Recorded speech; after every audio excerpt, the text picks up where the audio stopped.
Welcome back to the channel, dear viewers. Tonight, we delve into a tale that uncovers deep family secrets and sparks a heated conflict.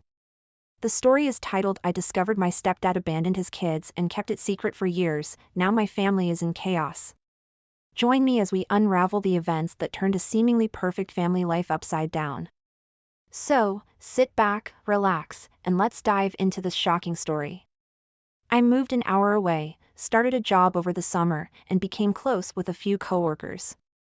One of them and I have become actual friends outside of the office, and she's integrated me into her friend circle.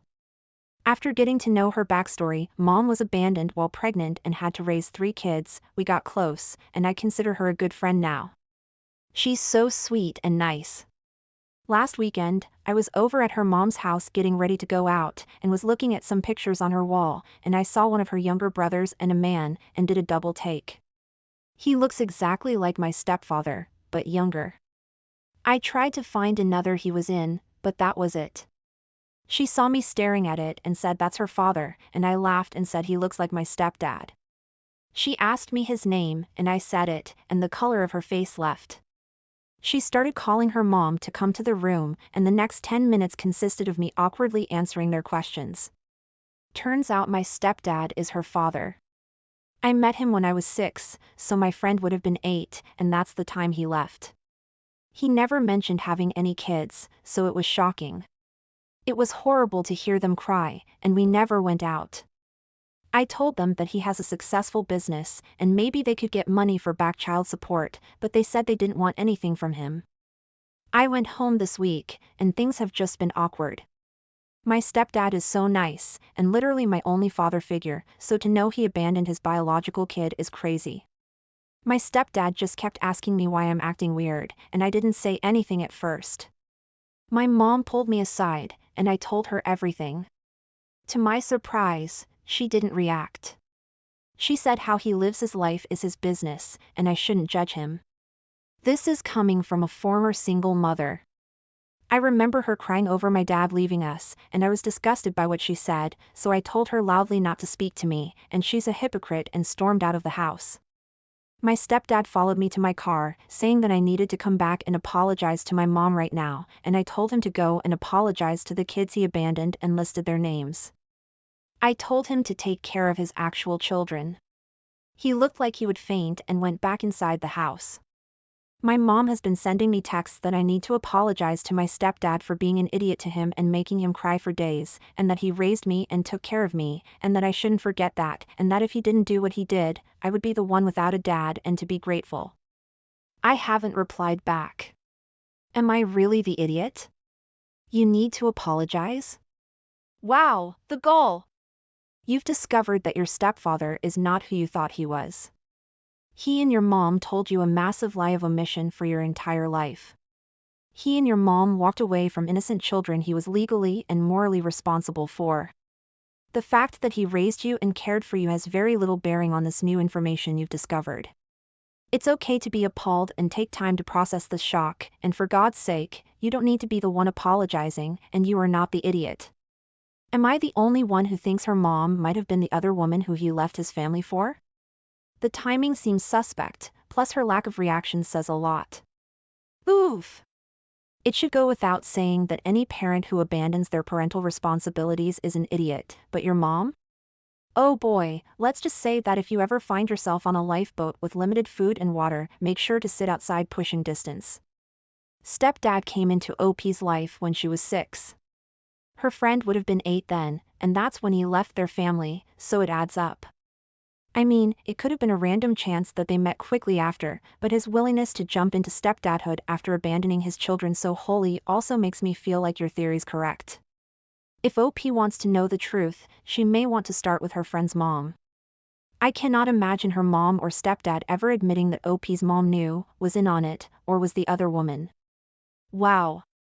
OP's mom is a cruel, cold woman. How awful to find out that both people who raised you are so selfish. I would hope that her friend would understand that OP isn't the bad guy here, but it may be hard for them to be around the person their father raised when he didn't stick around to raise them. For me personally, if I was the abandoned child, it would be too hard. Like, I couldn't imagine hearing stories about OP doing things with my father that he should have done with me. Update, I talked to mom and stepdad. They're saying the past is none of my business, and that even if it was, screaming to him to take care of his kids isn't the way to go about it, and that I only care about my feelings and no one else, which makes me wrong in this situation. My mom is saying my stepdad didn't do anything wrong to me, so he has nothing to apologize to me about, and I need to make a sincere apology soon. She's saying that I told him about the kids in the worst way possible, and I only said it to hurt him, so it makes me no better than him, and even worse. I'm planning a wedding and deciding everything regarding the guest list. Given the venue's small size, we have a hard cap of people allowed. We can only have 105 people. Anything after that would not be allowed due to fire codes and venue policy. I have an older sister, Mia, whose life is a bit of a mess. She and her latest ex-partner, and the dad of one of her kids, broke up in the last 6 months. She has 4 kids, who are all living at my parents' house for now. We opted not to have a child-free wedding, after there was so much drama about it. Mia's 4 kids, preschoolers to tween, will be at our wedding. She recently got an invite stating her name and her 4 kids' names. She then called me and said, I assume as an adult, I also get a +1. We told her no. She's not in a serious relationship, and she and her kids are already about 5% of our total guest list. Our caterer also doesn't charge less for kids, so we're paying about $400 for those 4 kids to be there. We don't want to pay another $100 for some random that she'd bring. She's not dating anyone, but she said she could easily find a date or bring a friend to have someone to dance with. We told her she has 4 kids there, which should be more than enough, instead of having a +1. My dad is on my side and is tired of her taking up their house. My mom is a little more sympathetic and says I should allow her to have a +1 because that's what you do for adults. Spending $600 on just my sister, her kids, and a date, when she's not seeing anyone seriously, seems ridiculous. She's pretty ticked off though. Am I being the idiot here? Not the idiot. I think you're being very generous in allowing her 4 children to attend, and she had the nerve to ask for an additional person? Wow, she's a bit of a choosy beggar, isn't she? It's your wedding and your money. If she wants to bring a +1, then let her pay the $100 it's going to be to feed that person. If your mom is all for it, then she can pay for your sister to have a +1. It's really cute that she wants to wine and dine someone at your expense, a person you've never met, and that she's not in a relationship. The wedding and reception are about the married couple after all. Who does she expect to babysit her children while she's dancing anyway? Are other people going to have to forego the dancing and babysit so she can have a good time? She can hire a babysitter and leave the kids at home and get a +1. Or she can bring her kids and no +1. Let her choose. You win either way. She's broke, so there are no babysitters, and I'm not even expecting to get a gift from her. She didn't get a gift from my other sibling last year because money was too tight. I honestly don't care about the gift thing, but I'm already paying roughly $500 for her and her family, and an extra $100 just feels unreasonable given she's already bringing 4 extra guests. My partner and I are paying for the entire wedding ourselves. Then that's your answer. No means no, and you shouldn't have to justify it to anyone. It's your wedding and your money. Don't let anyone bully you into doing something you don't want to do. Your sister will be fine without a +5. My brother has 2 kids, ages young teen and tween, with his ex. They were high school sweethearts who had kids young, never married, and split when the kids were still little. They mostly always shared custody of the kids, but for about 8 months in 2017, the kids were primarily with my brother because his ex was homeless. She got herself together again, and she got married in 2020. Her husband has 3 or maybe 4 kids, and ever since she remarried, she's been asking my brother to include her stepkids in stuff that he does with my niece and nephew, like when he took them to Disney or when he took them to the aquarium, etc. My brother has always told her no and ignored her attempts to get him more involved. The kids don't like their step-siblings very much or their mom's husband when they do see him. It sounds like he's mostly absent, so they've never wanted them included in time with their dad. Lately, she's decided that since my brother isn't giving in, she'd focus on me and ask me to do these things with the kids. My husband, kids, and I often do things with my brother and the kids. She knows this. She asked me in person a couple of times if I'd like to bring her stepkids along with us or watch out for them. I told her no. I told my brother. He told her to knock it off. Then a couple of weeks ago, my nephew came to me and said his mom wanted him and his sister to ask me to bring the stepkids along to a water park trip we had planned for May. He said they didn't want them to come, but his mom would be up his butt about it if he didn't ask. He said she wouldn't accept it when they told her I wouldn't say yes. So, I told him I would speak to his mom. So, I called her and she started as though I had already said yes. I told her I was calling to say no and stop asking. She told me I should give it a shot and that the kids are missing out and how great it would be for my niece and nephew. She said she'd have them ready and introduce us better before the weekend so the kids and I know each other.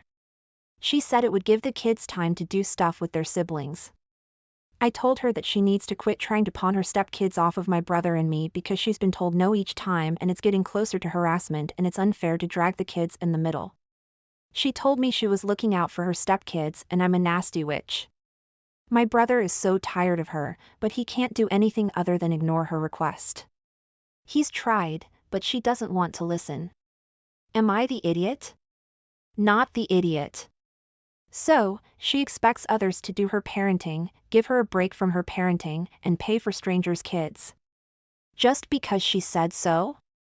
But she had a good reason from her perspective, so others should put up with it? The level of egocentrism is off the charts. This woman clearly does not want children, so why does she have some? And why did she marry a man with kids? Be prepared for the ding-dong ditch my kids approach of leaving them on your doorstep and driving off. When that happens, let her know in no uncertain terms. You will call the cops for child abandonment. A Ring camera might be a good idea, too. It sounds exhausting, but you're doing the right thing by holding firm on your boundaries.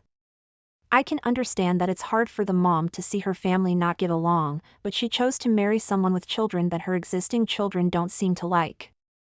The best thing she can do would be to stop forcing everyone to be one big happy family and just give her kids space to come around on their own terms. My husband, 51, and I, 48, female, have 6 children. Our teen, Gianna, is a junior in high school and our son, Riker, is in 7th grade. The kids are starting to have their school dances. The 7th grade dance is later this month and the junior banquet is in early May. We've gone shopping for dress clothes for all the dances.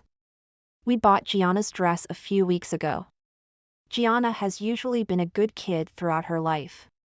This school year has been slightly harder than others, though.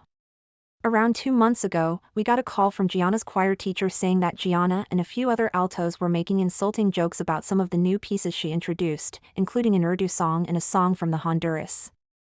We talked to Gianna about her actions, and we made her write an apology to her teacher and write a 5-paragraph essay on why it's important to respect music from other cultures. Riker has a friend from his baseball team who is Honduran. He was born here, but his mom was born in Honduras, and his dad is mixed. When Riker heard about this, he was quite mad, and he asked if he could have his friend come over and teach her about the culture there. We allowed this, and he came over with his parents, and they made food, and Riker and his friend talked about sports and music there. Gianna was very clearly not enjoying it, but we made her engage anyways. Our daughter and a group of her friends, including her boyfriend, got in trouble last week for making the same jokes again. We took her phone to investigate where this hatred could come from. Riker had his friends over for a sleepover the night we found out about this. During dinner, the boys were talking about how their coach would never let them live through it if they bullied a kid or made that kind of joke. My husband and I tried helping guide them through their feelings, like asking them about the diverse athletes they liked.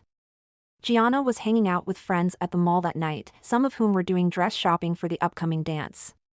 Unfortunately, our son and the boys decided to use this as an opportunity to trash the dress, using mud, drinks, and cutting a few holes in the dress. We found out when Gianna came home, entered her room, and saw the dress. The boys were laughing, and Riker said they did it because Gianna didn't deserve to go to the banquet, saying how there could be kids that looked like his Honduran friend.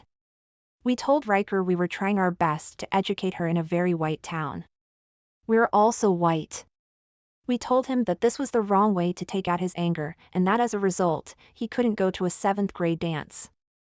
Riker told us to shut up and spent the rest of his night in his room with the boys. Riker texted my parents and siblings, as well as my in-laws, and a few have called us and come to his defense, saying he's just a kid who was trying to cope with anger. So, now we're unsure if we are in the wrong. Am I the idiot? Edit. We haven't decided if Gianna's allowed to her dance yet, but she's already had her phone taken away as a punishment, though. You are the idiot. I don't understand how destroying a dress comes with a bigger punishment than getting in trouble for the same crime twice. What he did was wrong, but the fact that your daughter's still getting to go to her dance and out with the friends also seems like the wrong response, so I can understand why he's angry. Yeah, like is the daughter some golden child or what? Maybe the son sees the lack of true punishment or consequences as her getting away with it and is understandably angry about it. OP really messed up here, and their half-baked solution is only going to make things worse. I agree, an appropriate punishment would be making him pay back the cost of the dress or a new one, but I honestly wouldn't punish him. I'd explain how what he did was wrong, but you're proud of him for sticking up for his friends against his awful sister. And you are the idiot for even allowing your daughter to still go to the dance.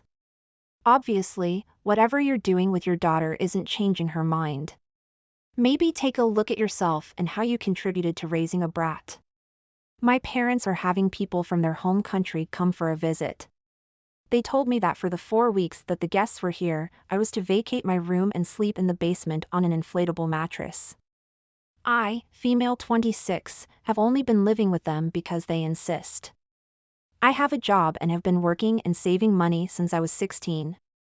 I didn't need their help to pay for college, and I paid them rent for my room, as well as buy groceries and help out around the house. I told them that if they wanted a guest room, then I could move out. Several condo developments in my area have units ready for immediate possession, and I have almost enough to buy one outright. I have no debt, thanks to living at home for the last 4 years. They say that I'm being ungrateful and argumentative. I don't think it's fair to kick me out of a room I rent for nearly a month. They didn't even offer me the choice not to pay for the month I don't have any room. Not the idiot, but at 26, you don't ask to move out. You sign a lease and then tell them the date you're moving out, and make sure you already have important stuff, computer, laptop, passport, driving license, social security card, etc., safe, before you tell them, just on the off chance that they throw everything away while you're at work. If you're paying rent, you have a right to your room. Imagine if a roommate asked you to pay rent, but also give up your room. Or a landlord. An actual unrelated landlord wouldn't be able to force you to stay in a different unit or room than the one you rent for their guest. Consider this a sign and a blessing to move out. At 26, you're too old to have to put up with this kind of behavior from your family. And that, dear viewers, is how a chance discovery led to the unraveling of a long-held family secret. If you were captivated by this tale and want to hear more stories of family conflicts and unexpected revelations, be sure to like this video, subscribe to our channel, and hit the notification bell so you never miss an update. Share your thoughts and similar experiences in the comments below. Have you ever faced a family drama that took you by surprise? Until next time, remember, understanding and communication are key to navigating the complexities of family relationships. Welcome back, everyone! Today, we're diving into a story that highlights the struggles of parenting and the fine line between fairness and discipline. Imagine being caught in the middle of a sibling rivalry where one child's desire for equality turns into threats and chaos. This is a gripping tale of a mother who faced a tough decision when her daughter threatened to destroy her brother's belongings if he didn't share. Let's unravel this nerve-wracking story titled, "My Daughter Threatened to Destroy My Son's Belongings If He Didn't Share, So I Grounded Her. Am I the Bad Parent?" Let's get started. We recently got 2 horses.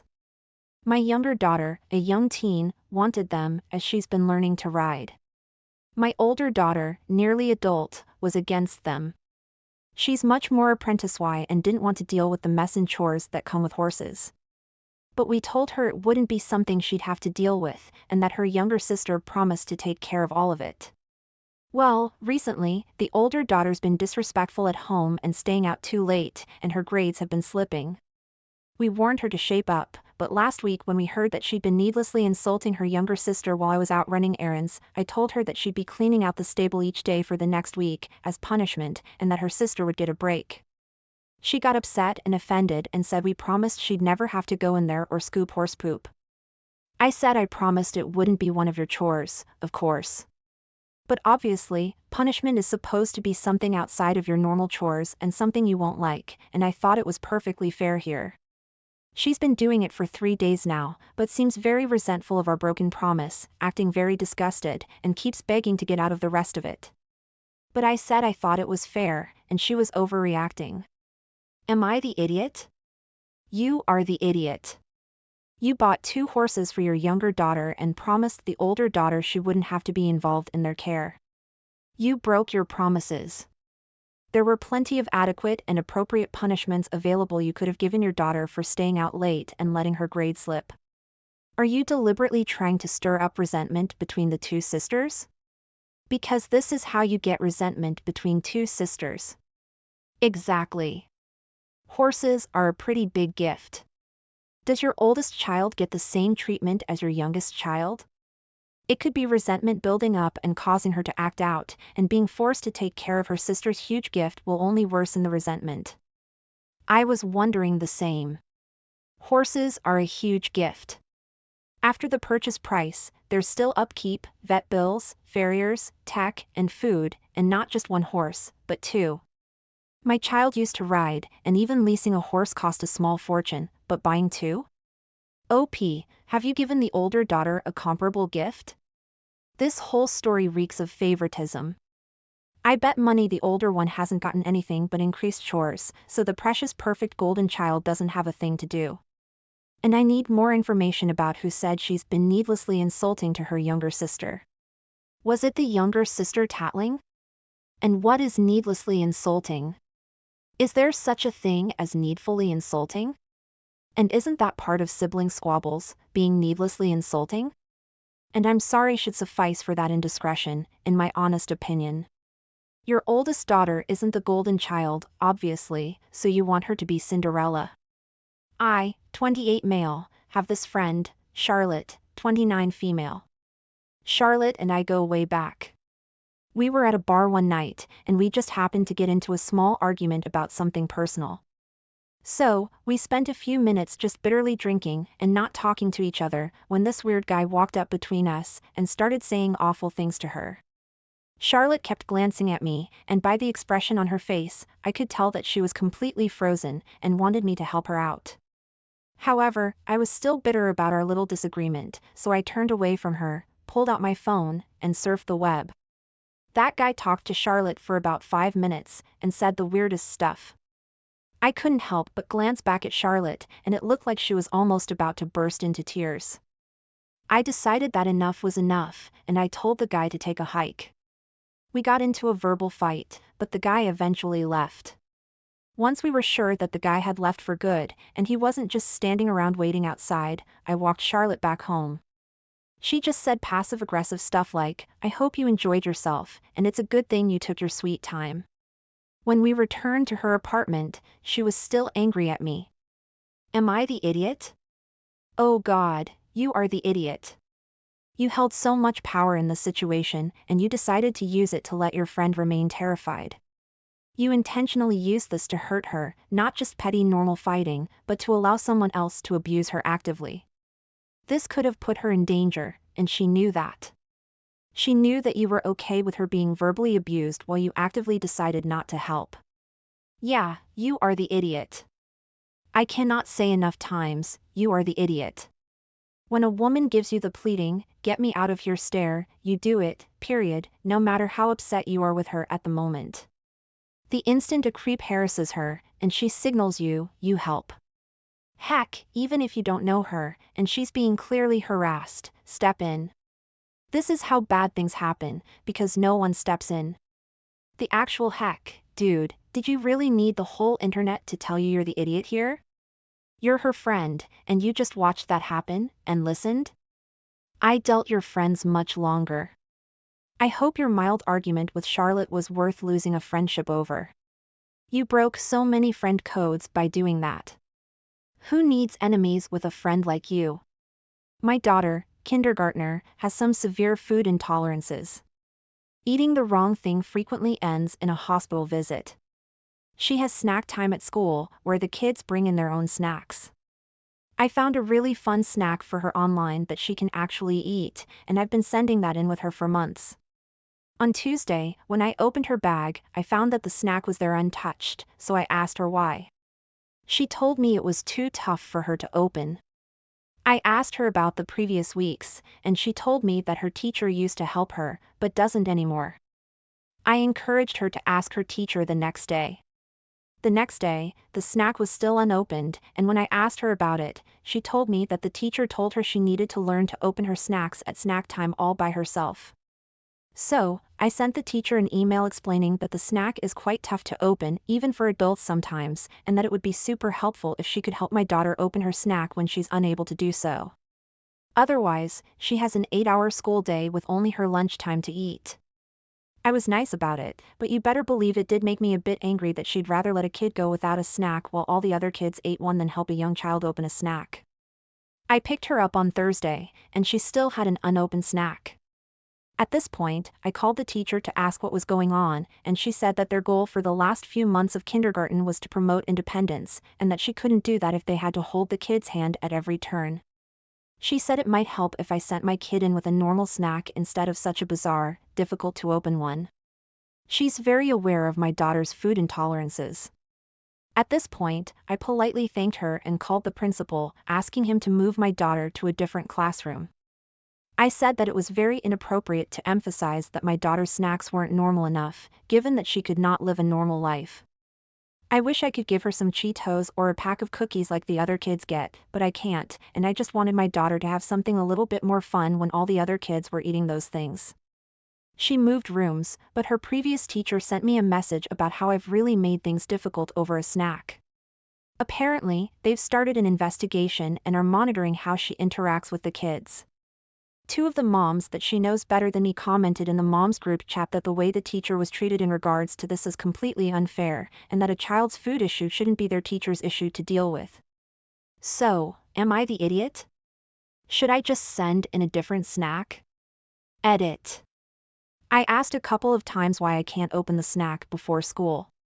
For some reason, the school policy is that the snack has to be a single-serve item in a sealed package and not in a Tupperware container, and it won't allow repackaging.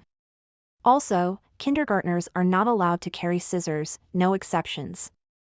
Not the idiot. If they're making requirements of how a snack is packaged, then they're responsible for ensuring said packaging is open for the child if the child has difficulties opening it, regardless of food intolerances or allergies. This has nothing to do with teaching kids independence. Yeah, I don't think letting a kid miss out on the snack time that everyone else gets when her mother gets her a snack that agrees with the school policy teaches anything other than discouraging her from asking for help in the future. This teacher sounds lazy or entitled. I can't believe some parents are taking her side. Also, for the teacher to contact you afterward and complain about your concerns was really unprofessional. I teach high school students who need help with opening stuff sometimes or fixing things, and sometimes I ask them for help too. While I understand the need for teaching independence, I feel like this was a weird hill to die on due to dietary restrictions. Also, I hope you've screenshotted the conversation of the mothers moaning and shared that with the principal, as that shows the teacher's been gossiping. A coworker started to develop feelings a month into knowing me. Let's call him Gray. It may not be something too deep, so I was flattered.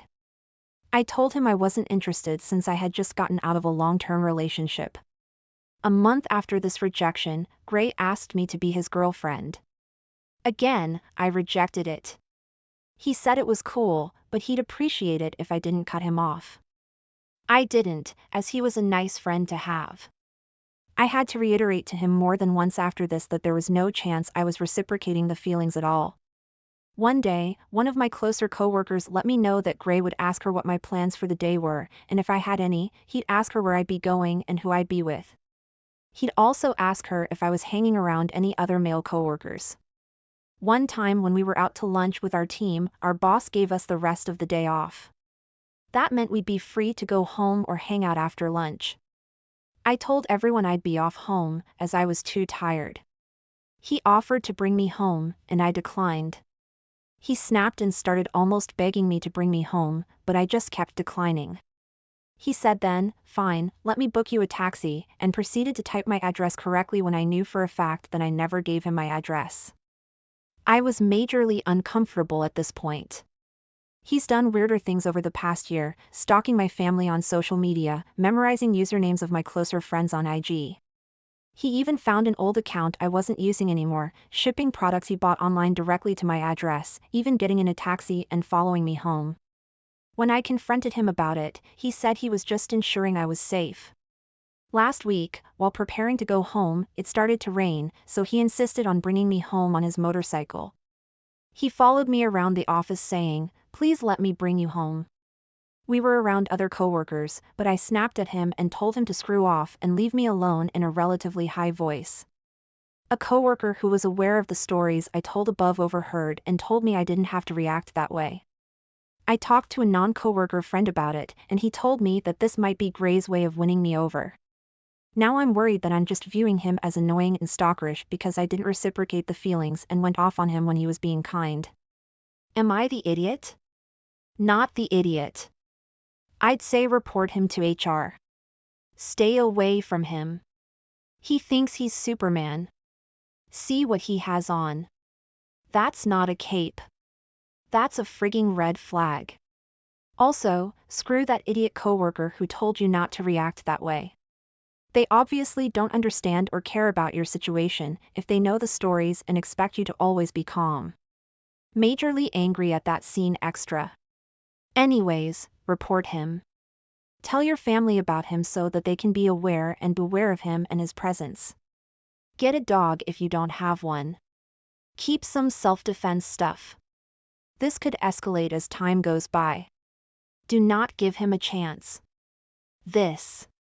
OP, you're being stalked. Go to HR. Let them know you only want him to talk to you about work. He's not to offer you a ride home. If you see him follow you home or near your house, you will get a restraining order. Tell them if the company can't handle him, you're going to the police. And before you go to HR, I would write down everything that's happened, even if you don't remember the dates. Then I'd make a copy for them and for you. The most concerning part of this story is that he knows your address, but you never told him. Following you home is unacceptable and grounds for a restraining order in some jurisdictions. I'm sure he thinks he's winning you over, but that doesn't make it okay. This is way over the line, not just some awkward workplace flirting. Oh, I doubt he thinks he's winning her over. At this point, it's just pressure to get her to break and to give in while making that effort to be seen as having good intentions. The scene with the taxi was a power move. I know where you live and I need to illustrate that you don't get your own choice here. Either way, I know you're home. OP, you're in a very dangerous situation. You need to make HR aware and start documenting these instances so you have evidence to take to the police. This is going to get much, much worse before it gets better. Update. I've told my coworker, the one he asked about my plans, if she would support me in bringing this to HR. But it turns out she's already kind of tipped them off at his behavior. By this, I mean she's mentioned it vaguely to a friend from HR because she didn't want to get ahead of me. And HR said that the complaint had to come from me for them to be able to do something about it. So she would be supporting me in filing a complaint. Thank you all for your concern and for pulling me out of downplaying the situation. My son, Henry, divorced his wife, Rachel, a year ago. Their divorce wasn't exactly messy, but it wasn't easy either. I stay in contact with Rachel for my granddaughter's sake. My granddaughter's a preteen and Rachel also has another daughter, Amy, 3 years older than my granddaughter, who's not my son's child. She was from a past relationship Rachel had. Now, the thing is, Amy grew up calling me grandma for pretty much her whole life. I treated her exactly the same as I did my biological granddaughter. I'd always take candy for both of them, give them both a little bit of pocket money and hugs and love, and still do love Amy as much as I do my granddaughter. As far as I'm aware, she's my second granddaughter. When my son and his wife divorced, I stayed in contact with his now ex-wife to contact my granddaughter, and Amy has her own mobile phone. I also have her phone number and stay in contact with her occasionally. She still calls me grandma as well. I didn't think this would be a problem. However, last week when it was Amy's birthday, I gave Rachel some money to buy her a present for me. She was thankful, bought her a gift, wrapped it, and sent me a picture of her opening it. Later that day, my son came around to visit me, and my phone rang. Amy called to say thank you for your birthday present. My son told me he found it inappropriate for me to talk to his ex-wife and her daughter when she was not my granddaughter. He said I have absolutely no reason to be in contact with either of them, as I see my biological granddaughter regularly, and that she's the only whose family. So, his ex-wife and Amy, who are no longer family, have no reason for me to be in contact with them. I disagree, as I only speak to Rachel about my granddaughter, and I speak to Amy as, for the last 10 years, I've been treating her exactly the same as my biological granddaughter. It would be unfair now to no longer have contact with her, after so long. Am I the idiot for staying in contact with them both? I don't feel like I'm doing anything wrong. I never discuss my son with either of them. I simply check in and see how they are. Not the idiot. He's been in this girl's life for 10 years, and he's not staying in touch, and doesn't seem to care or worry about her. That should be the issue here. Be careful he doesn't decide to not let you see your other granddaughter, just because he doesn't agree with you. Your son is a major idiot though. Amy's been a significant part of your lives for 10 years, and your son is upset that you still talk to her and treat her with kindness, instead of dropping her out of your life entirely, as though she doesn't matter at all. Is he demanding you do that to a literal child? No wonder his wife divorced him. What a selfish, spiteful idiot. Agree. That's a lot of time to form a bond beyond a casual relationship. Your son is selfish, thinking his anger towards his ex is more important than your love for the children. He cannot tell you to change your priorities. I understand that your son is hurting, but you're only demonstrating love for the kids. Once again, the father's in the movie Clueless. You divorce wives, not children. Grandma gets it, but dad does not.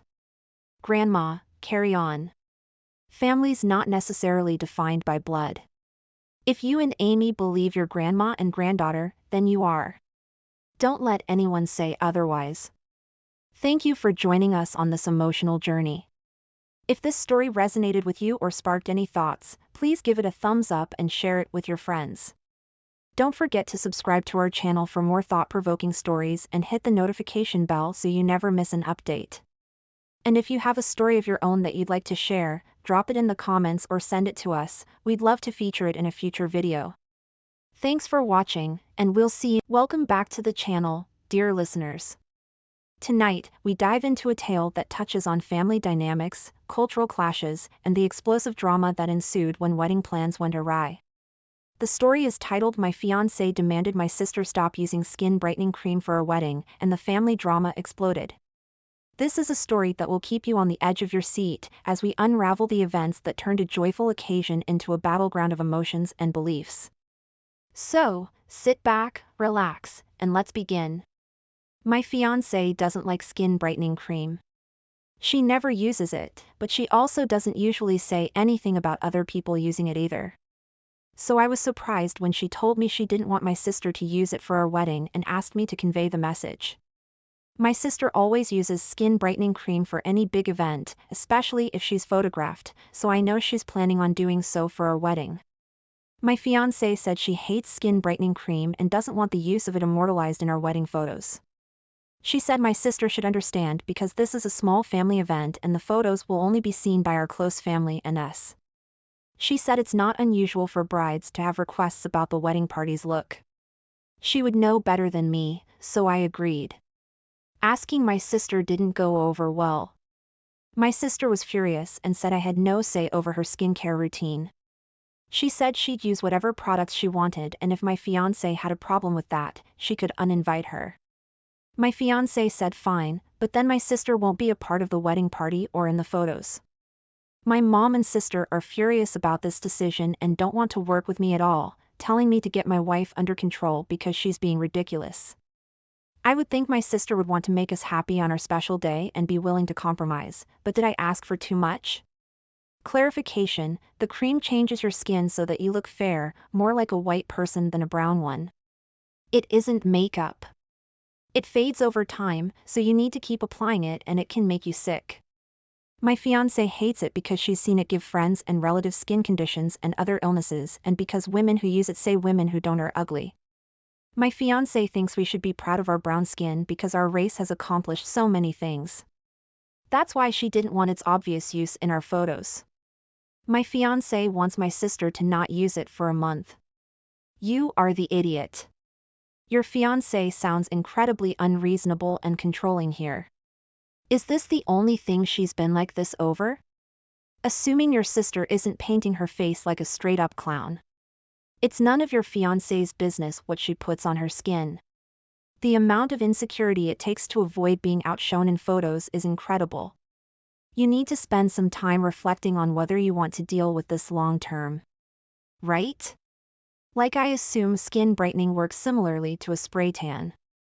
I do a spray tan all the time before big events, especially when I'm going to be photographed. It would be weird and unreasonable if someone didn't want me to for what appears to be no logical reason. You're the idiot, OP. Not only for agreeing with your fiancé's unreasonable request, but also because of your last sentence. I would think my sister would want to make us happy on our special day. Full stop. That's manipulative. Disagree. I think OP needs to make it really clear that when you're saying a skin brightening cream, you mean a fairness cream. I think that really changes the concept because it involves colorism. I hope you don't mind me asking, but are you South Asian? I am, and I know the craze around fairness creams. Like Fair and Lovely, and the culture surrounding lightening your skin is poignant and gross. I see why it makes your wife uncomfortable to have people bleach their skin around her. Generally, but especially if she's a darker skin tone herself. With the context, I think not the idiot. Sister's not saying she thinks brown people are ugly by using this cream. If anything, she's just saying she doesn't like how she looks and wants to change herself. If a natural brunette lady dyes her hair because she doesn't like herself brunette, that's not some huge message that she thinks all brunettes are ugly. I'm going to treat this as any other moral choice, e.g. veganism. It's one thing to choose a life for yourself and another to force it on others. OP, you are the idiot. Update: after talking to my fiancé, we've decided to just uninvite my sister. Her beliefs are our own and not really any of our business. But why would we want someone who thinks women who look like my fiancé are ugly to be at our wedding? It just doesn't make sense. I always saw it as a personal choice, but it's more than that. By using that cream, my sister's saying to the world that she thinks brown women are ugly. And while that's sad for her because she is one, it isn't my fiancé's problem to deal with. So we just won't have her there. No one should be told on their wedding day that they're ugly. I was with my ex for about 7 years, never married, and we lived together for the last 4. We broke up 3 years ago. She has a 21-year-old son, Shane, who's now going to college in a town I've since moved to that his parents don't live in, about a 6 hours drive. We've moderately kept in touch since the breakup, mostly just when he reaches out to me. I would have preferred a clean break from both him and his mom, but I have a hard time totally shutting people out. I've not seen Shane in person since he was 18. Anyway, I got married last year and welcomed my first child a few months ago. This will be my first Christmas with my wife and child. Shane was going to visit where his mom lives now for Christmas, but due to a pending storm, it's uncertain if he will be able to travel there. He called me last night and asked if he could spend Christmas with me. I definitely got caught off guard and told him while it was good to hear from him, it'll be my first Christmas as a whole family and I would prefer to keep it to just us and maybe her parents who will stop by later. Shane was very upset and told me I was replacing him. I tried to reason with him that this happens when adults move on. I said we could still keep in touch, but I wanted Christmas just with my family since it's our first one. He hung up and then later sent me a long text saying some not super nice things. My wife is glad I said no, but at the same time says she empathizes with how he feels and I should apologize but not necessarily have him over. But she would support me if that's what I want. Am I the idiot for not wanting him to come over for Christmas? Edit. Shane's father is active in his life. He's just out of town. I had only met Shane a few times until he moved in during his high school years. He was very active in sports and extracurriculars, so he wasn't actually home that much for us to spend time together. Their moving in was supposed to be temporary after his mom got laid off and it dragged into their staying longer. His mother was very adamant that Shane had a father and she didn't want me to attempt to parent her kid. While he lived at my house, he was basically an adult roommate. We got along well, but it was never a father-son type relationship. Yikes, dude. You are the idiot. He was your stepkid for basically 7 years. He's stranded for Christmas. Would it seriously hurt you if he came for Christmas? I'm grossed out by this, not gonna lie. If virtually anyone with whom I have a stable relationship asked if they could come to my house for Christmas, I would say yes because it's Christmas. So you're obligated to keep in touch with someone for the rest of your life? Just because you were around for their formative years? I think it's highly inappropriate to keep in touch with the children of your exes, especially if you don't have an emotional attachment to them. You can't keep staying in their lives just to spare their feelings. Opie has his own feelings and the feelings of his own family. The young man mentioned in the story has a father, so it's not even like Opie was his only father figure. Disagree. Opie's an idiot. You either make a clean break or you let him be part of the family. You basically choose neither, and this is why you have this issue. You should have told him you were no longer a part of the family as soon as you signed those divorce papers. It still would have hurt a lot, but that's the proper way of doing things. Not just because it's inconvenient for you now. The only good thing is he's an adult now and this will give you the clean break you wanted. Even if it was the absolute worst way to do it. I, 24, female, live with my girlfriend, 25, and a roommate, 23, female. We share a 2-bedroom apartment and have lived together for 2 years now. Up until now, we've gotten along pretty well. My roommate has an elderly cat. The cat is honestly kind of mean. She doesn't like my girlfriend or me and will run away if we try to pet her or pick her up. So we just avoid each other. My roommate asked if we had cats before moving in because she said her cat doesn't like other cats. We didn't have any pets at the time, so it worked out.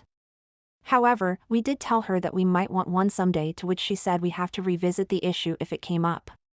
Well, my girlfriend and I have gotten to a place where we really want our own pet. We saw a kitten at the shelter and fell in love with him. We got the okay from the landlord and brought him home last week. His name is Banana Pudding. Our roommate is furious with us. She told us that we were aware that her cat doesn't like other cats. I told her honestly that it was unfair of us to tiptoe around her cat and that we were allowed to have our own pets as long as the landlord was okay with it, which he is. She couldn't expect us to never get a pet or to cater to her cat's needs 24/7. The conversation ended there. Unfortunately, things have escalated because her cat hisses and swats at Banana Pudding just for existing. She's honestly pretty aggressive, which is a big issue in my opinion. Our kitten is very friendly and sweet and causes no problems. We asked our roommate to keep her cat in her bedroom since she's elderly and aggressive. She refused and hasn't been speaking to us. She says we're huge idiots and even got some mutual friends to take her side. If her cat is so aggressive and uncomfortable, it's her responsibility to live alone. It's gotten so bad that my girlfriend is crying and considering taking the kitten back to the shelter. Here I am to get an outside perspective because I don't know what to think now. Am I the idiot? You are the idiot. You can't just show up with a kitten and be all, your cat has to stay in your room now. What kind of narcissism is that? The older cat was there first and your roommate warned you that he didn't like other cats. Instead of having any conversation, you just brought home a kitten and now expect an elderly cat to be confined to one room for the rest of his life? You are most indeed the idiots here. That cat deserves to live out his life in peace.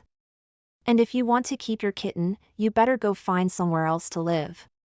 Your roommate has every right to be angry and you're out of line. Also, you're an idiot for not properly introducing the kitten to another cat and vice versa, which could be a large part of the problem. And the spontaneous adoption, they sound so immature.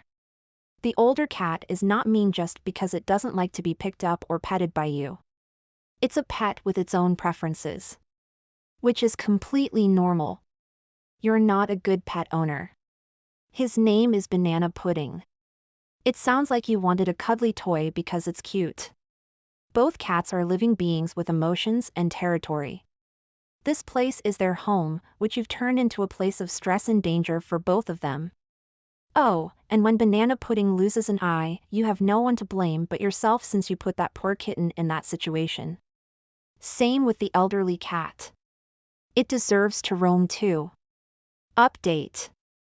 My roommate and I have talked. I apologized to her for being selfish and ignorant and for putting her cat in an uncomfortable situation. She forgave me and said she'd be happy to help do a proper introduction between the kitties. She said that if we do things slowly and carefully, her cat might be able to accept Banana Pudding. For now, our kitten will be staying in our room for the introduction process. She also taught me a little about cat body language and guys, her cat came and sat in my lap. She even purred. My roommate is a very kind and forgiving person and I'm very thankful that she chose to forgive me after I was such a huge idiot to her. I think things are going to work out. Thanks everyone for your advice and criticism. My boyfriend, 33, and I, 29, female, have been living together for the last year and a half, together for 2.5. A few months ago, my boyfriend had his blood pressure measured and it came back ever so slightly high. He's a very healthy weight for his height, tall and thin, but muscly from work as a diesel mechanic. But high blood pressure is no joke, so he decided to try to clean up his diet a little. I do 90% of the cooking at home. By choice, he does dishes and vacuums, so this isn't an issue. And I genuinely cook on the healthier side. I'm only 5 feet 3 inches and slim and athletic, so I focus a lot on healthy proteins. So we eat a lot of proteins and veggies and I like to play around with different sauces and things to make it interesting. I feel like the meals I make set a strong foundation for an overall healthy lifestyle. My boyfriend loves my cooking and always brags to his friends about what we eat. Suddenly, my boyfriend decided he doesn't want to eat salt in the things we eat at home at all. I can't work with that. We've never used salt excessively in our diet, so asking me to cut a healthy amount from our meals just seems ridiculous.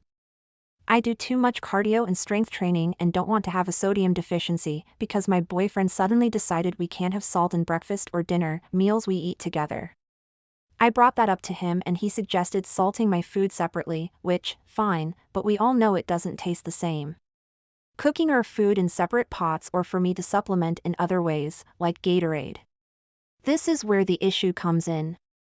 I would be perfectly happy to make these accommodations if I felt like it would actually help, but he's constantly snacking on high-sodium snacks, like chips and pretzels and frozen egg rolls, and I just feel like it's unfair to ask me to change how I salt our food, before working on cutting out some of his unhealthy eating choices. He's gotten to the point where he feels disrespected if I cook for both of us and use salt, and he'll refuse to eat or do the dishes if I tell him I've salted the food. I think he's being a baby and refusing to stop salting our food. We're at an impasse. So, am I the idiot? I feel like the salt content in our food is not going to be the change he needs to reduce his sodium content, because he's snacking around 6 to 8 times a day. Not the idiot. Pretzels? Come on, man. It's a little salt block. A delicious salt block, but still. The high sodium snacks are the issue, not your cooking. My dad developed high cholesterol when I was a kid and was told to cut out red meat. So, the whole family cut out what little red meat we were eating. Lo and behold, we discovered that Dad's just eating red meat for lunch at work instead. So, that was the ends of the whole family making the change, because why should we, when he won't help himself? Pretty sure an actual salt lick has less sodium than frozen egg rolls. He just needs to cut the junk food first. A woman in my family went through this. She changed the meals for the whole household and started packing the guy lunches that fit with the dietary recommendations. Went to a lot of effort and expense, getting all their food in line with the doctor's orders. No one was happy about it, but it was necessary for this guy's health. One day she went out to his car to get something and noticed a bad odor. So, she opened the trunk and discovered he'd been dumping his lunch bags in there every day. When confronted, he confessed he's been going out and eating lunch and would have a big satisfying meal, so he didn't have to eat much of the healthy food at dinner either. Basically, it sounds like your boyfriend is saying that he wants to put all the work for this on you instead of him. Make him cook his own dinners. He's eating salty snacks and complaining about your cooking. He can take care of himself. When he cuts out the healthy snacks, you'll resume cooking with compromise. I, 23 female, went shopping a few days ago and my fiancé wasn't supposed to be there, but he kept insisting we had things to talk about, so we showed up. When I was going to pay for my items, he gave me his card and told me that he would take care of it from now on and I shouldn't spend my dad's money anymore. Things are rocky between my fiancé and dad, which is why I think he said it, but the entire thing rubbed me the wrong way. I pushed his hand away and told him I didn't need him to pay for my things, but he ignored me and paid anyway. I was mad, so I asked him what he was doing and told him to stop being an idiot. He told me I was welcome and to stop making a scene. I kept bringing it up and telling him he was being an idiot, so now he's annoyed at me and saying things like I need to get used to not living under my dad's thumb anymore. Am I the idiot? Not the idiot. Hate to break it to you, but your fiancé thinks of you as a possession, not a person. He wants to ensure that you know you belong to him, not your father. If you don't like that feeling, try paying for your own things occasionally. I encourage you to seek financial independence. Are you sure you want to be engaged to a guy who needs to be right and in charge, to the point that his power plays steamroll right over you? I find it disturbing that he said he would take care of it from now on. Does he expect you to be totally financially dependent on him and unable to take care of yourself so you can never leave? Is he trying to isolate you from your family? Red flags. Yeah, your fiancé sounds overbearing and controlling. Why is he insisting on joining you when you said you wanted to shop alone? And heads up, financial control and abuse are a real thing. Make sure you are financially secure in your own relationship, so you aren't relying on him or your dad. Good luck. And that, dear listeners, is how a simple wedding request led to an unforgettable family confrontation. If you were intrigued by this tale and want to hear more stories of family conflicts and resolutions, be sure to like this video, subscribe to our channel, and hit the notification bell so you never miss an update. Share your thoughts in the comments below. Have you ever experienced a family drama that took you by surprise? Until next time, remember, the bonds of family are strong, but communication and understanding are key to keeping. Welcome back to our channel, where we delve into the most extraordinary tales of love, loss, and unexpected reunions. Today, we have a story that is sure to tug at your heartstrings and leave you speechless. Imagine discovering that the woman you left behind was carrying your child, and now, with a terminal diagnosis, you have one last chance to make things right. This is the incredible story of Alex, titled, "I Left My Girlfriend, Only to Find Out She Had My Son, and Now I'm Dying." Join me as we explore Alex's emotional journey from despair to redemption, and the unexpected twist that changes everything. Alex stared dejectedly out the window of his luxurious apartment.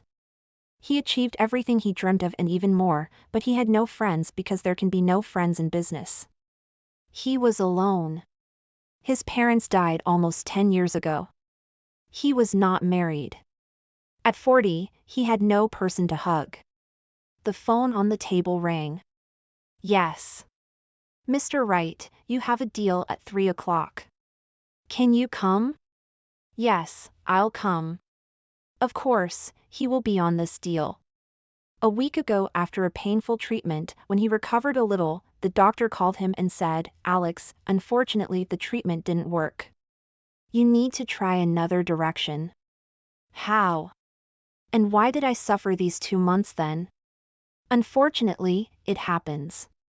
Sometimes it takes 2 or 3 courses to figure out which one is the most effective. No, I don't want to participate in your experiments. He slammed the phone on the table and it shattered. A few days later, he put his business up for sale. He decided that he would spend the time he had left traveling in resorts and he would leave to die in some mountain village. He himself didn't know why in a mountain village. The doctor said 3 months, maybe a little more, unless a miracle happens. And a miracle can happen only in one case. If he agrees to a new treatment and it has not yet been fully studied, there is progress. This treatment helps people, but not all and not at all stages. He then asked the doctor, "What are the chances that it will help me?" "I'll tell you honestly, the chances are very small because, as I said, the treatment has not been fully tested." "And why do I need it? To once again hope and then lose it?" "Not." Yesterday, he walked around the city on foot and was glad that he could still do it and was not lying on a hospital bed. He stopped at the church and some old woman immediately approached him. "Help me." He handed her some banknotes. Old woman looked at him in surprise. No one has ever given her that much money. When he was about to leave, old woman took him by the sleeve. "When you do good deeds, dying is not so scary because many people are grateful to you." He left and the words of the old woman still sounded in his head. He decided that when he got home, he would pack all his warm clothes and take them to the homeless shelter. Once he was one of the sponsors who created the shelter. People who had something bad happen in their lives could be there. Not homeless people chose their own path, but those who needed help. Someone was deceived with an apartment. Someone ran away from her husband. Someone else had some other reason and this place was never empty. Alex looked at the time. More than 4 hours remained before the meeting, so he decided to lie down. He didn't sleep well tonight. He sat down on the couch and immediately fell asleep. He probably fell asleep because suddenly the events of the past about 10 years ago stood before his eyes. 10 years ago, he met a woman named Wendy. Soon he was ready to make her an offer of marriage. Wendy worked as a nurse and lived with her mother. In general, she was an ordinary woman, but she told him that she only wanted his money, but he laughed in her face. "What money?"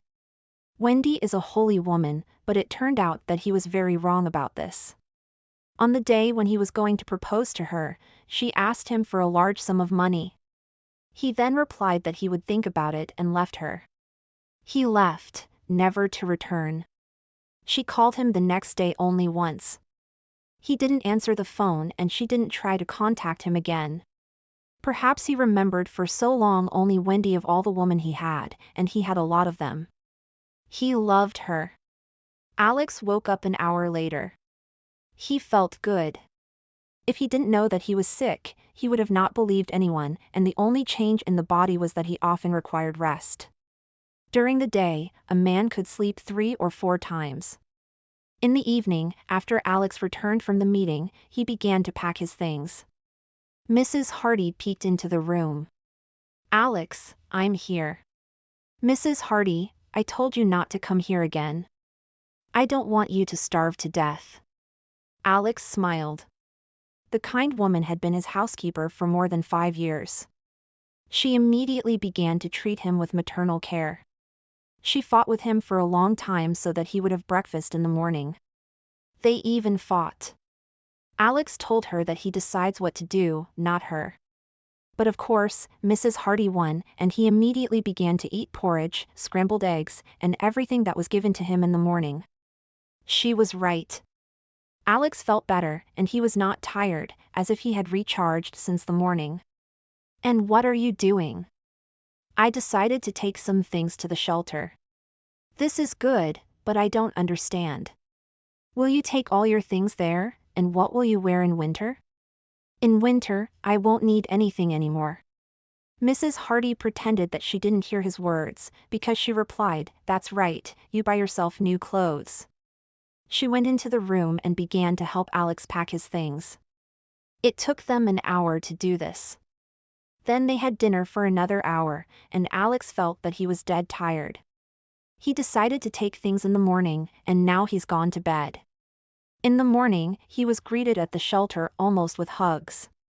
"Mr. Wright, where have you been? We haven't seen you for a long time." "Mr. Heyman, I have a lot to do. By the way, you need to send someone to unload the car. I brought you things and food." "Of course, we will do it now. Come to my office, where we will drink tea." They sat, talked, and drank tea. There was a knock on the door. "Mr. Heyman, can I come in?"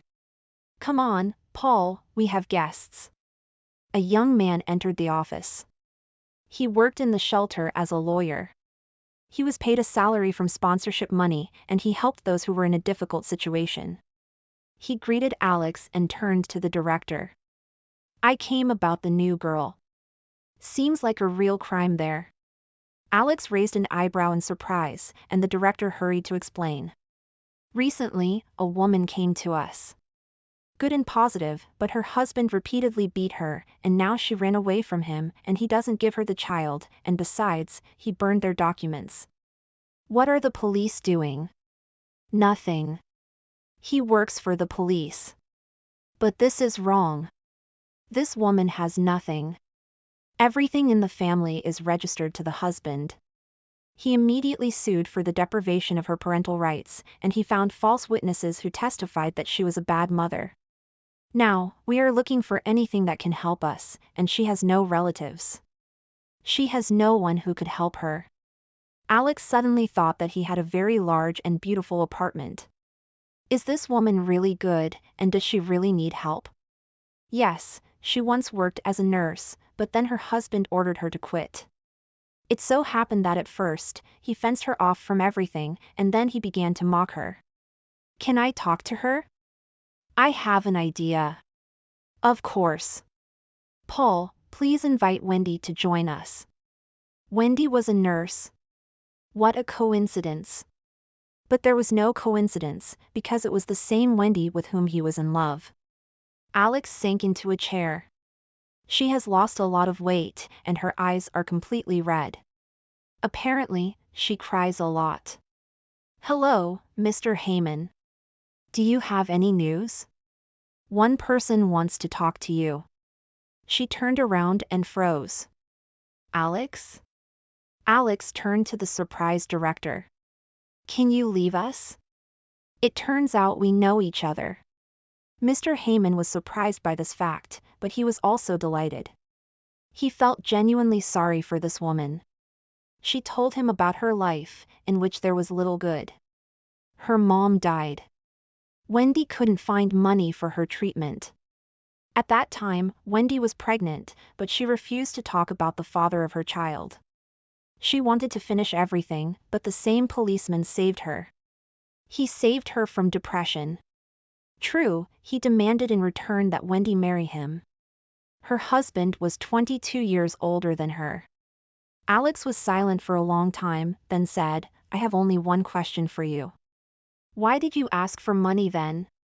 Wendy looked up at him. "My mother was sick. I urgently needed money for her treatment." "Is your mom recovered?" Wendy shook her head as a tear rolled down her cheek. "No, I didn't find the money." Alex suddenly realized what a bastard he was. "Why didn't you explain to me why you needed the money?" She shrugged. "You ran away right away. Then I tried to call you, but that is already in the past. What did you want to talk about?" "I want to help you. I don't really want to accept your help, but I have to do it. Not for me, but for the sake of my son, who is also your son." He almost lost consciousness. "What did you say?" "What you heard. A week after you went missing, I found out I was pregnant. Naturally, I didn't look for you to tell the good news. You would think that I want money from you." He was silent. Of course, she was absolutely right about everything. There's no excuse for him, because that is exactly what he would have thought. An hour later, everyone who could help arrived at the shelter. Alex called the best lawyer and also called an acquaintance who was indebted to him and at the same time was a friend of the chief of police. The thought that he had a son gave him strength. He also realized that his love for Wendy had not disappeared. He just convinced himself that love is no more. He left the shelter in the afternoon. Wendy saw him off. "Alex, I heard that you have health problems." He looked at her cheerfully. "Yes, I have problems, but now I know that I am not alone. I know to whom I will leave my apartment and money. Don't you have any chance?" Tears streamed down the woman's cheeks again. "How to say to you? The doctors offered me one experimental treatment, but there are also few chances." "Did you refuse this treatment?" "Yes, I don't see the point in suffering." "For what or who?" "I repeat that the chance is very small." "Forget it. You have to do this for your son, for us. You are not alone. We really need you." He looked at her carefully, said nothing, and got into the car. And when he left the shelter, he took out his phone and called the doctor. "This is Alex. I agreed to try. Now I have a meaning in this life." A year has passed. Wendy sat in Alex's luxurious apartment and talked to her son. "Max, why are you so nervous?" "Mom, do you think Dad will agree to come with me tomorrow? I have such important competitions." "Max, he is only being discharged from the hospital. We don't know how he feels yet." "Mom, I understand." But Dad was very cheerful on the phone. Literally 2 months ago, they heard from the doctor what they had been waiting for so long. Everything worked out. Now a good rehabilitation and you can return to normal life. Alex was exhausted from the heavy treatments. He looked at the doctor in disbelief. "Are you serious?"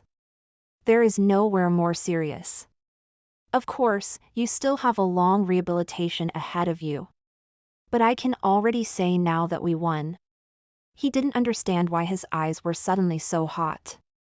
Yes, for the first time in his adult life, he cried. When he calmed down, he was able to call Wendy. "We won." He listened with a smile as Wendy, Max, and Mrs. Hardy cheered at the other end of the line. This is his family and they are happy for him. Max saw his father first. "Dad." The plane had landed 15 minutes ago and Max was jumping up and down in anticipation. He rushed to Alex who hugged him and then Wendy came up to him. She wrapped her arms around him with a sigh.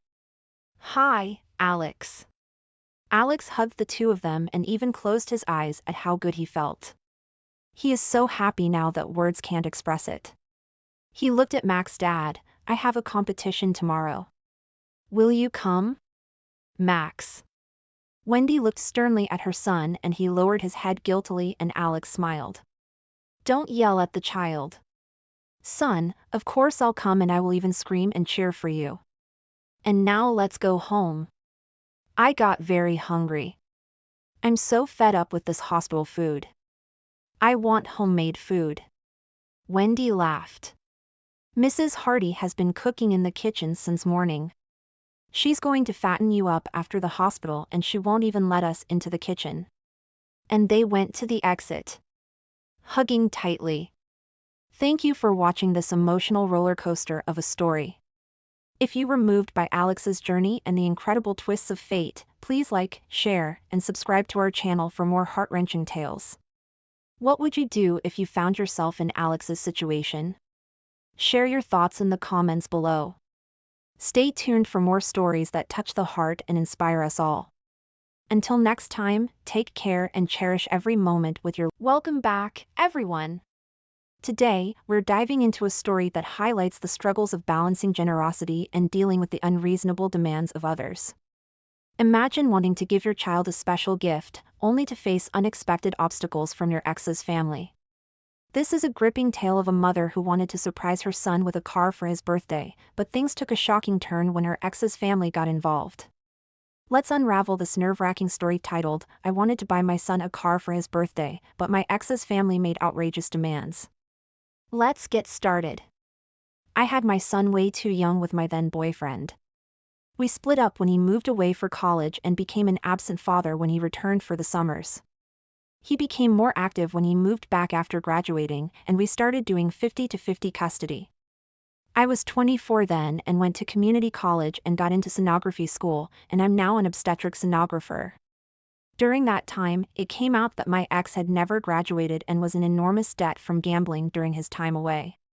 It explains why, with a full-ride scholarship and a degree in a high-paying field, he was working at the mall. Once I got a job, I was able to upgrade my standard of living and provide a better life for me and my son. He's now nearly adult and entering senior year soon, and I want him to get a lovely gift to celebrate his birthday this summer. I asked him earlier this year when we talked about cars, what car he would want, and he said a 2023 Camry. While we're financially well off and don't struggle, I know he thinks buying a car is out of our budget, so he didn't suspect a thing. Here's the issue: I was speaking to my ex's sister, whom I am semi-close to, and I brought up the idea to her. She seemed excited, but then said I shouldn't. She said it makes her brother look bad since he doesn't have a car, and it would crush him to know that his son has a brand new paid-off car while he barely scrapes by. I told her that's not my issue and that it's not my fault he doesn't have his life together. He's 33 years old and still lives at home, doesn't have a car, and constantly switches retail jobs after spending weeks stretching out and watching orientation videos as long as he can. My son told me he recently spent almost 2 months watching Home Depot orientation videos and then quitting the first week on the floor. He doesn't want to work hard, so why should I feel bad? After a few days, she calls me and says she has an amazing compromise. She told my ex that I had planned to buy a special gift for my son this summer and asked if he was willing to pitch in. He offered $80, and she's going to add another $80 for a total of $160. Then we could tell our son we bought it together and he feels like his dad pitched in.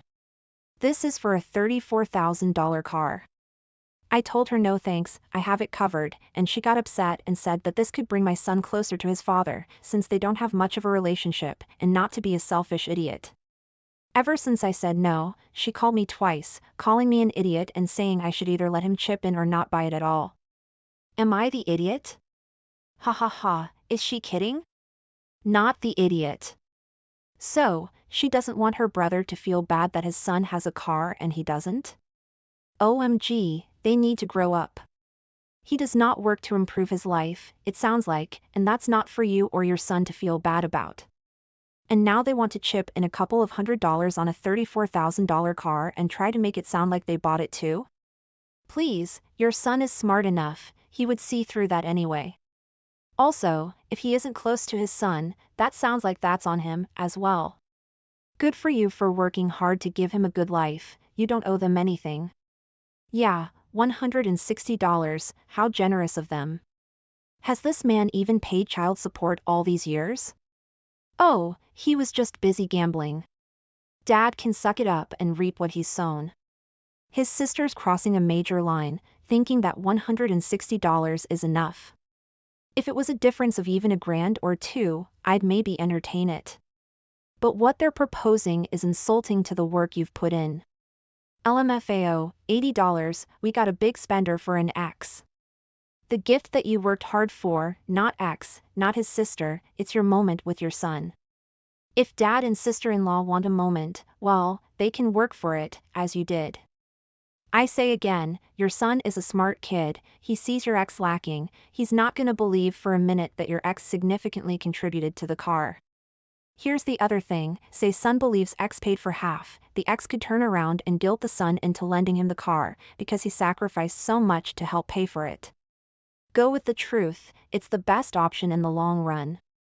Congratulations on your son's graduation, and tell your ex to buy some fuzzy dice or whatever, but remind your ex that these are a prop and he can't gamble with them. My wife is flying to see family for just 4 quick days this weekend, and the airport is 1 hour away. She returns back and lands at 10:30 a.m. on Independence Day. We have kids, and I want to take them to our town's wet parade and fun activities that morning for the celebration. We didn't make part of last year's celebration, and I was looking forward to this year's. She asked me to drop her at the airport. Initially I was all for it, but then learning about her return time, this is where the disagreement began. Our family car is in the shop, but we have a loaner from the dealer.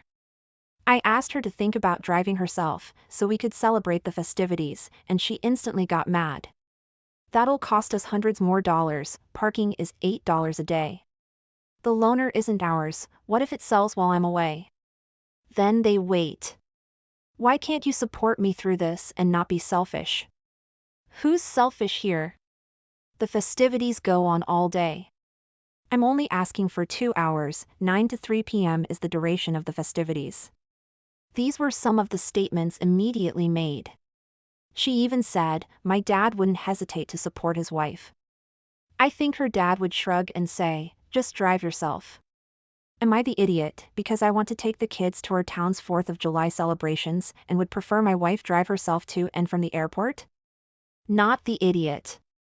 Airport pickup and drop off is a luxury, either my wife and I offer the other, if the stars align just right, otherwise we hire a cab. Loaners don't sell while they're being loaned. That's not how the process works. Parking wouldn't be hundreds of dollars, it would be $32. Having said that, you could pick her up by 11, be home by noon, and still attend the festivities for 3 hours, in ideal conditions. Barring any flight delays, traffic jams, or small kids' meltdowns, there are a ton of things that can go wrong, especially with the kids in the car. Anyone with children knows that a 2-hour round trip on Google Maps doesn't equate to a 2-hour round trip in reality. It's unreasonable for the wife to make that demand when she can just drive herself, with much less of an imposition on her time than it would be on his. I agree with every word. OP isn't some deadbeat dad wanting to hang out with his buddies on the 4th. He wants to take the kids to a kid-centric event. I'm a mom, and if I were in this situation, I'd tell my husband, have fun, I'll try to join you when I get home. In my honest opinion, the wife's being extremely selfish and not thinking of her kids or her husband. The wife needs to suck it up and drive herself. Don't back down, OP, you're the only one in this situation thinking of the kids. Take them to the parade and have a great time. This is so stupid. My girlfriend thinks I'm an idiot, so I want some second opinions. We're both quite serious tea drinkers, being from the UK, at least 3 cups a day. I have mine with 1 spoon of sugar, she has no sugar. We've been dating for a year now. In the first month of dating, things were great, and she made my tea properly. Then she slowly started to forget, and made us both cups with no sugar. I gently reminded her that I like it with 1 sugar, but she wouldn't remember, and kept making me non-sweet tea. So I decided to just make both of our teas going forward throughout the day to save the hassle. However, lately, I've been tired of having to make all this tea, and I asked her if she could make me a cup once in a while. I don't think it's fair that I make her nice teas, and she can't return the favor. Today she made me tea with no sugar, once again, and I got fed up and asked her why she doesn't add sugar to mine. It feels deliberate, to which she told me she forgets, and that's just how she does it, and I can add my own sugar after. So I said that wasn't the point, and moving forward, until she can make my tea nicely, and take my taste into account, I will no longer be making her tea. I remember her little dietary quirks, and it just feels off that she won't remember this for me. She says it's stupid for me to go on strike about making her tea, and I'm weaponizing it, and it takes 2 minutes. However, I'm tired of making her perfect tea, while she doesn't even put any effort into mine. Am I the idiot? People are gonna get onto you with, it's just sugar, but I get your point. It's the effort. You take the time to remember what she likes, and do that if you're making for both of you, and she doesn't return the favor. It feels lopsided to you, hence the question, you are not the idiot. Exactly, they've been dating for a year now. It's not like it's some complicated Starbucks order. It's 1 spoon of sugar. I'd honestly start making the tea, but putting 1 sugar in her tea as well. If she needs help remembering your preference for something as simple as tea, why should you go to the trouble of it? It's a simple lack of respect. If he wasn't British, I would have suggested that as well, but he's probably too darn polite for stooping to the level the rest of the world would applaud, Canadians probably being the exception. As an American who used to drink sweet tea, I cannot relate. LOL, we drink tea syrup in this area. No sugar? Get out, OP. You can have a tea war if you like. But the real question here is a fairly fundamental relationship question. Do you want to remain in a relationship with this person? My partner and I are typical sleep-deprived parents of 3 children, ages toddler to infant. I'm a stay-at-home mom while my partner commutes for work, and depending on which site he's at, can be on the road for more than 6 hours a day. When necessary, he'll get a hotel room closer to the job site. Getting up with the children during the night has always been my responsibility. The logic behind this is that his sleep should be the priority due to the dangers of driving while drowsy. I've always accepted this without complaint. However, since the birth of our youngest, my partner's begun to accuse me of intentionally disrupting his sleep if the baby wakes him up at night. This past week, my partner had a few long days and was gone from early Wednesday morning until late Friday night. Please, no judgment, but I was so busy, exhausted, and overwhelmed during that time that I didn't get the opportunity to shower. I felt disgusting. It took ages for the children to fall asleep with the excitement of Daddy being home. But around midnight Friday night, I finally got the opportunity to treat myself to a shower. I hoped the baby would stay asleep, but if he didn't, there was finally another adult to cover for me. And as the next day was Saturday, there was no commute to worry about. Well, of course the baby woke up, and my partner was absolutely livid. I was accused of being selfish, vindictive, unsupportive, and using the baby as a weapon to punish my partner for getting more sleep than me. I was called every curse word in the book, and when I asked why my partner at no point tried to pick up or soothe the baby, I was told that he doesn't have tits to put the baby back to sleep. So, what would be the point? At first, I was equally angry at my partner for choosing to lash out at me instead of caring for the baby. However, now that I've calmed down, I've started worrying that I was wrong. While my partner's accusations were wildly off base, I may have been an idiot to just assume it would be okay for the baby to wake him, especially when the baby's nighttime care has historically been my responsibility. So, am I the idiot for assuming it would be okay to let the baby wake up my partner because I desperately needed a shower? Not the idiot. Even though you're a stay-at-home mom, that doesn't mean you're the only one with parental responsibilities. Letting your partner sleep while you care for the baby at night so he's not driving drowsy is a fine concept, but that doesn't mean he doesn't have to do anything ever at nighttime. And the fact that it was a night when he didn't have to drive the next day is the icing on the cake. Taking a shower for the first time in several days while there's another adult around is not a selfish act or weaponizing your baby. It's basic human hygiene that you shouldn't have to apologize for. Tell your partner it's time to start being a parent. How would he do this without tits? It's common knowledge that women change diapers with their tits. I'd go so far as to call it weaponized incompetence.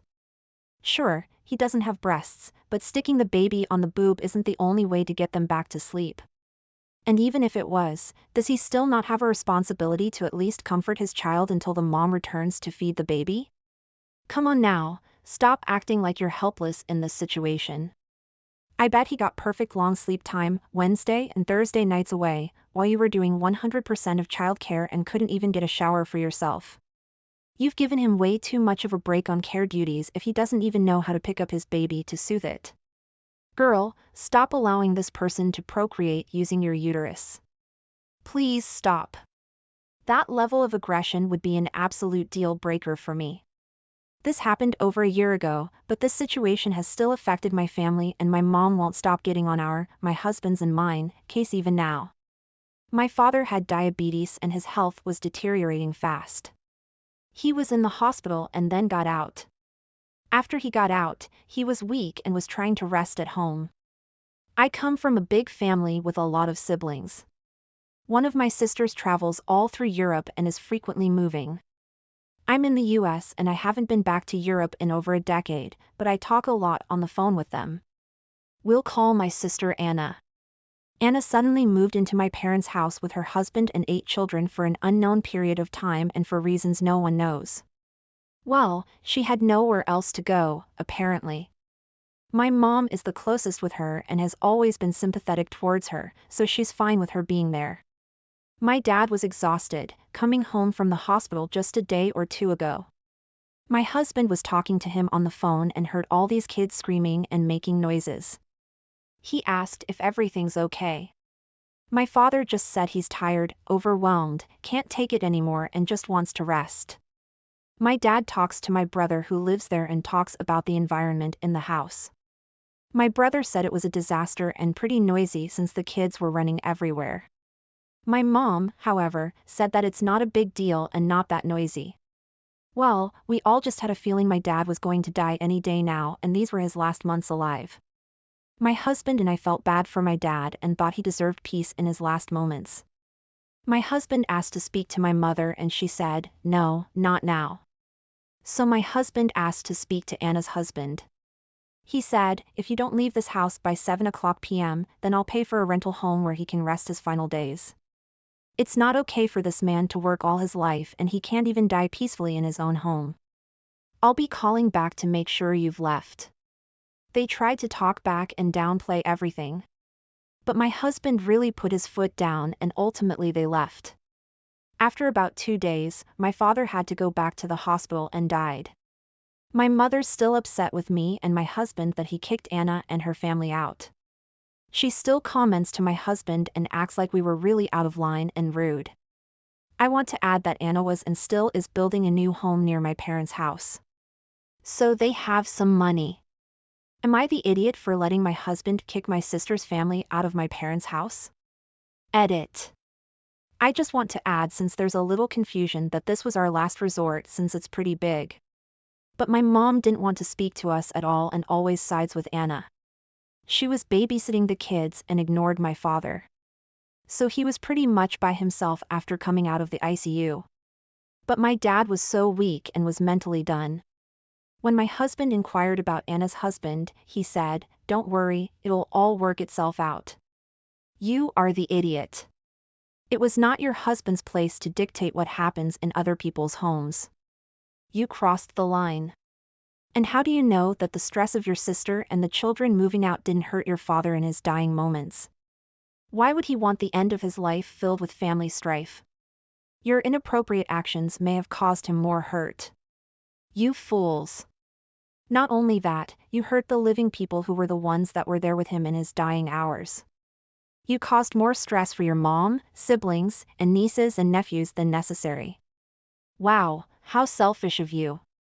Imagine not being able to cook your own meals after a lifetime of cooking, not being able to drive a car, sign your name, write or wash your body, or convey your thoughts clearly. Your one strong body is a shell of itself. You have trouble walking or picking things up. Now imagine how exhausting that must feel, day in and day out. Then add 8 noisy young children and an unsupportive wife to that scenario, when you're just trying to survive. You and your husband are not the idiot. At least you tried to give your father some peace in his final days. Sorry for your loss. Agreed, your husband did the right thing. I've dealt with serious health issues, and I can't imagine having a bunch of kids around. When you're suffering, all you want is to be left alone in peace. Your mom probably needed their presence to distract her. That's my guess. Regardless, all you can do now is to say, yes, Mom, we know. You've told us multiple times. And change the subject. As we immerse ourselves in today's tale, I invite you to reflect on your own experiences with family dynamics and the challenges they may bring. Share your thoughts and insights in the comments below, and remember to subscribe to Heartstrings and Home for more heartfelt stories that resonate with the soul. Together, let's explore the enduring power of love, resilience, and the bonds that define us. Thank you for joining us on this emotional journey.